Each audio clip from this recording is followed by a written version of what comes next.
I was scrolling through social media during my lunch break when I saw the ad. Surviving Amanda, a mother's journey through her daughter's addiction and recovery.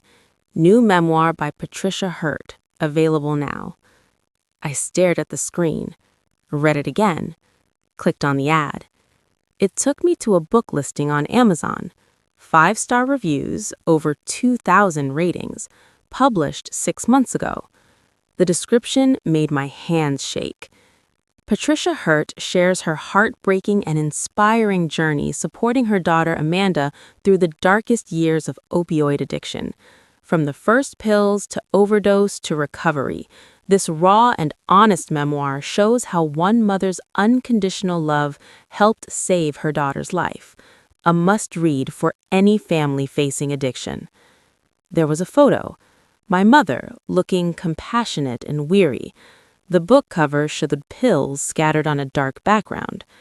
I sat in my car in the parking lot and felt the world tilt.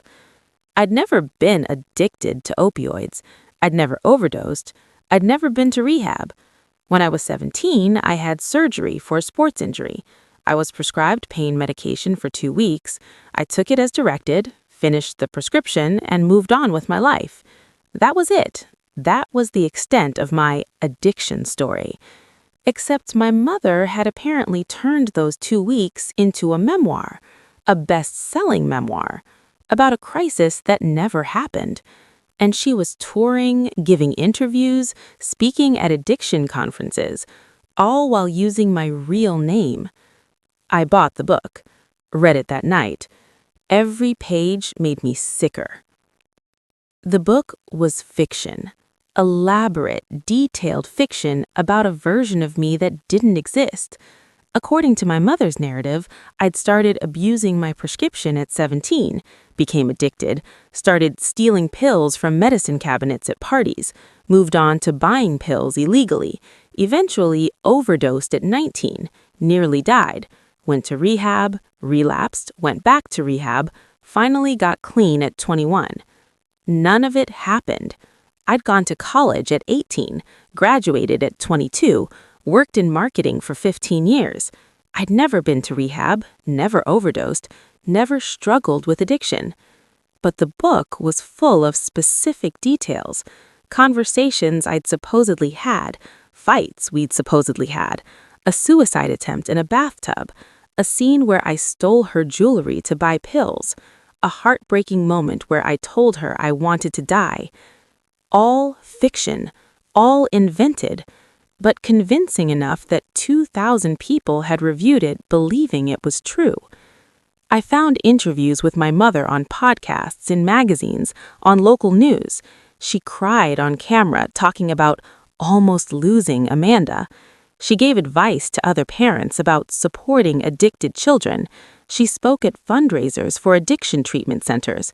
She'd built an entire platform on a story about me that wasn't true, using my real name, my real identity. I called her the next morning. "I need you to stop," I said when she answered. "Amanda, how nice to hear from you. How are you? I need you to stop the book tour, stop the interviews, issue a retraction." Pause. "What are you talking about?"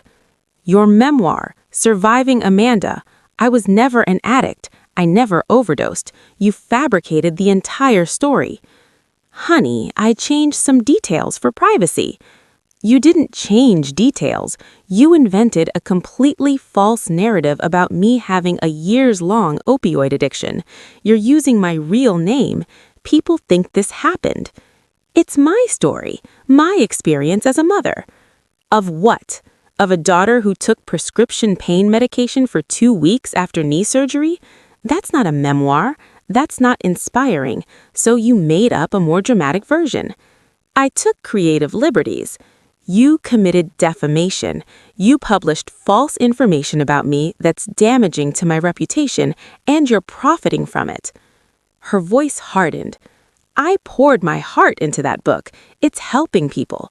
Do you know how many mothers have reached out to thank me? How many people say it gave them hope? Based on a lie about me. It's a composite, an amalgamation of stories I've heard, experiences I've witnessed. But you presented it as real, as our story. You used my name. Amanda, you're being selfish. This book is bigger than you. It's helping families. Then write a book that doesn't defame me. Use a pseudonym. Make it clear it's fiction. But you can't keep selling a false story about my life. I have a contract, a tour. I can't just stop. Yes, you can, or I'll make you. I hung up. I hired a lawyer that afternoon. His name was Robert. He specialized in defamation and privacy rights. This is textbook defamation, false statements presented as fact, published to third parties, causing reputational harm. You have an excellent case. What about the publisher? They're liable too. They had a duty to verify the claims in a memoir presented as nonfiction. We'll sue both. What do I want as an outcome? Cease publication, recall of existing copies, public retraction, damages for harm to your reputation, possibly an injunction preventing her from continuing to profit from the false narrative. She's going to say it's her story to tell. It's not. She's making factual claims about you, that you were an addict, that you overdosed, that you stole from her. Those are verifiable facts that happen to be false. That's defamation. I authorized to file. The lawsuit went public within a week. The publishing company issued a statement saying they were reviewing the claims. My mother went on Facebook and posted a long, emotional statement about how I was trying to silence her truth and couldn't handle her sharing our family story. The comments were brutal. How dare she try to stop her mother from healing? Typical addict behavior, denying reality. She should be grateful her mother loves her enough to tell this story. I screenshotted them all, sent them to Robert.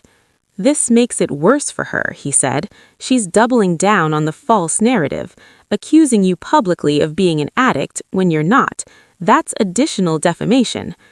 The publisher pulled the book from stores 3 weeks later, pending the lawsuit. But digital copies were still available. Used copies were selling on eBay for $50. And my mother kept giving interviews. On a podcast called Addiction Warriors, she talked about my supposed relapse. Amanda is struggling again. She's in denial about her past. I'm praying for her. I'd never relapsed because I'd never been addicted.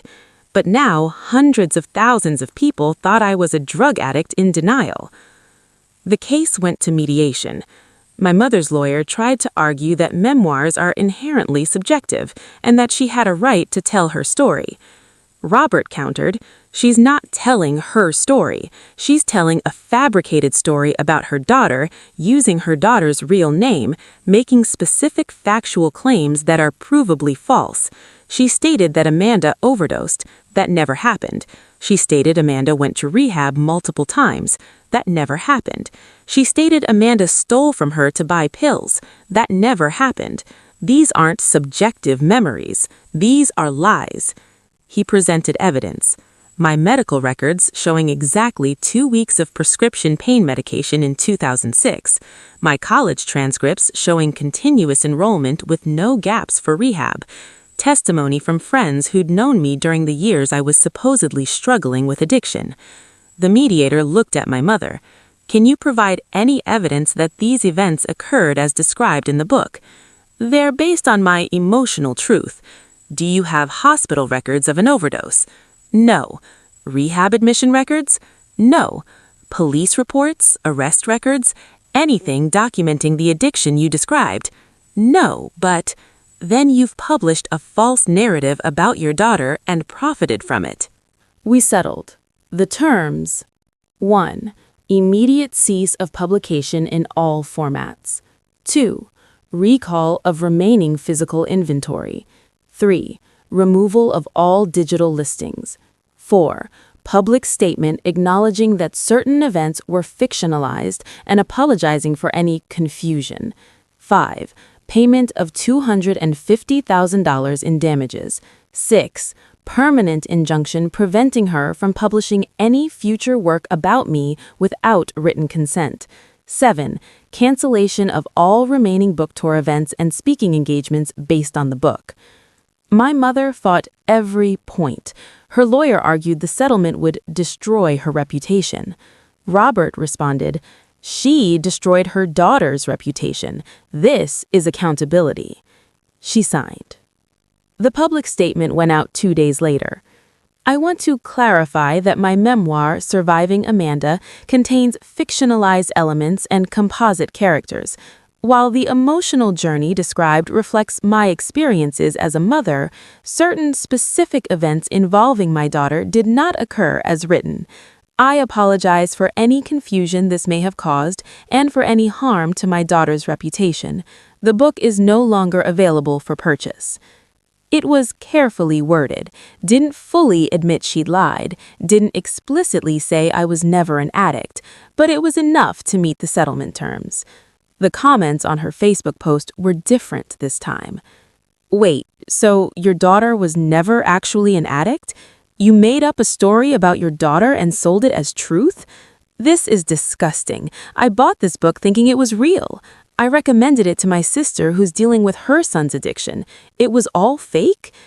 Her author page disappeared within a week. Her speaking engagements were canceled. The addiction treatment centers removed her from their advisory boards. She'd built a platform on my fabricated trauma, and it collapsed when the truth came out. My family, predictably, was furious with me. My brother called. "Do you have any idea what you've done? Mom's devastated. Her book was her dream. Her book was a lie about me. It was helping people, based on a false story about me being a drug addict. Do you understand what that does to someone's reputation? I work in marketing. I have clients, professional relationships, and she's out there telling the world I overdosed and stole to feed an addiction that never existed. She didn't use your last name." Yes, she did. My real, full name is in the book. People I know have read it. A colleague asked me how long I'd been clean. My boss pulled me aside to ask if I needed support because my mother published a book saying I'm a recovering addict. You could have just asked her to make changes. I did. She refused. She said the book was bigger than me and that I was being selfish. So I sued and I won. He hung up. I don't speak to my mother anymore. The settlement included a non-disparagement clause, so she can't publicly attack me. Privately, I'm sure she tells anyone who'll listen that I'm vindictive and ungrateful. I'm okay with that, because here's what I know. She took the most vulnerable moments of my adolescence, recovering from surgery, taking medication I needed, and twisted it into a fictional nightmare to sell books. She stood on stages and cried about almost losing me to an overdose that never happened. She built credibility as an addiction survivor parent by making me the addict. And when I asked her to stop, she said I was selfish. The $250,000 went into a trust. I donated $100,000 to a legitimate addiction recovery nonprofit, one that actually helps people instead of exploiting fabricated stories. The rest went to rebuilding my reputation, PR consultants, legal fees, therapy to deal with the trauma of having my mother publicly lie about me for profit. I also changed my name professionally. I go by A.M. Hartley now, using my middle name and my grandmother's maiden name. Clean slate, no connection to Amanda Hurt, the drug addict from that memoir. Last month, someone recognized me at a conference. "Wait, are you the Amanda from Surviving Amanda?" "No," I said calmly. "That Amanda is a fictional character my mother created. I'm just Amanda." "Oh," she looked embarrassed. "I read that book. I'm so sorry. I had no idea it wasn't real." "Most people didn't. That's why I sued." She nodded slowly. "Good for you." "Yeah, good for me. I'm not the girl in my mother's book. I'm not the addict she invented. I'm not the tragedy she sold for speaking fees and book royalties. I'm just me, a real person with a real life that doesn't include the trauma she fabricated. And if that makes me the villain in her story, I can live with that, because at least my story is true." So here's my question for you. If a family member published a false memoir about your life for profit, would you sue or let them have their moment even if it damaged you?